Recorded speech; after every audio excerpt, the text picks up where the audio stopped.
আপনারা এই গুজবকে ভয় পাবেন না, নিজেও সচেতন হন, অন্যদেরকেও সচেতন করুন।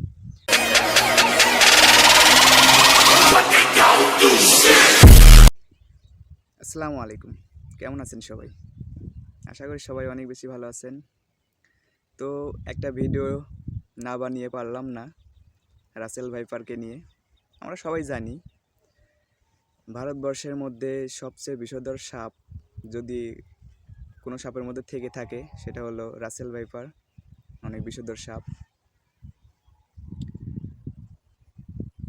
রাসেল ভাইপার সাপ অনেক ক্ষতি সাধন করতে পারে, এটা আমরা সবাই জানি।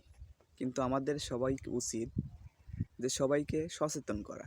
কিন্তু আমরা কি করছি আমরা বাঙালিরা আরও জনগণকে কোথায় সচেতন করা বাদ দিয়ে আরও ভয় পাইয়ে দিচ্ছি জনগণকে। কিছু কিছু বোকাচোদা ইউটিউবার আছে, তাদের কথা না হয় বাদই দিলাম, আর জনগণ তো আছেই, তারা মানুষকে আরও ভয় পাইয়ে দিচ্ছে। বিশেষ করে কৃষক বেশি ভয় পাচ্ছে।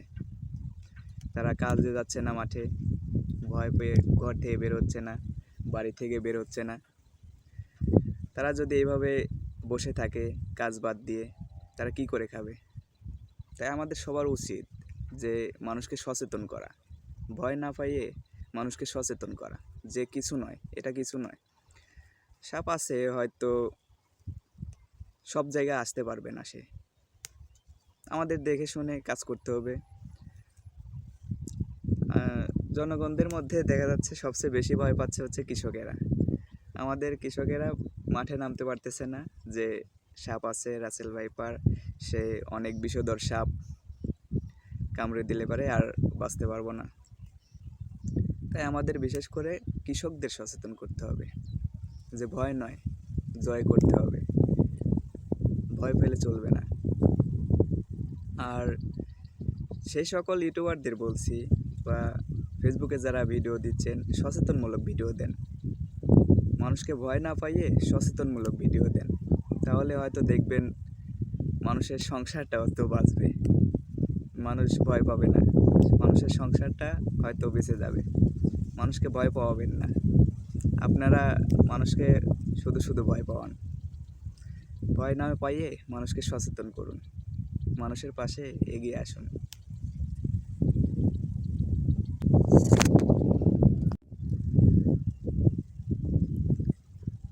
আমি তাদের উদ্দেশ্যে দুটো কথা বলতে চাই, যারা এই গুজবকে ভয় পাচ্ছেন। আপনারা এই গুজবকে ভয় পাবেন না, নিজেও সচেতন হন, অন্যদেরকেও সচেতন করুন। আর এই রাসেল ভাইপার সাপ এসেছে হলো ভারত থেকে। আপনারা কি শুনেছেন যে ভারতের এতজনকে কামড় দিল বা এতজন মারা গেল?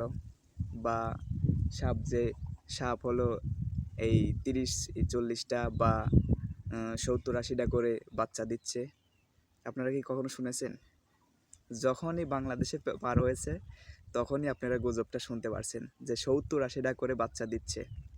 আর ওই অমুক জায়গায় এতজনকে মারা গেছে, এই করতে গিয়ে একজন মারা গেল, ঘাস কাটতে গিয়ে মারা গেল। ওই যত সব গুজব ছড়িয়েছে বাংলাদেশে এসে। কারণ বাংলাদেশের মানুষ, কি আর বলবো, কিছু বলার নাই। কিছু বোকাচোদা মানুষ আছে যারা গুজব ছড়াতে ভালোবাসে। তো আপনারা গুজব নয়, মানুষকে সচেতন করুন।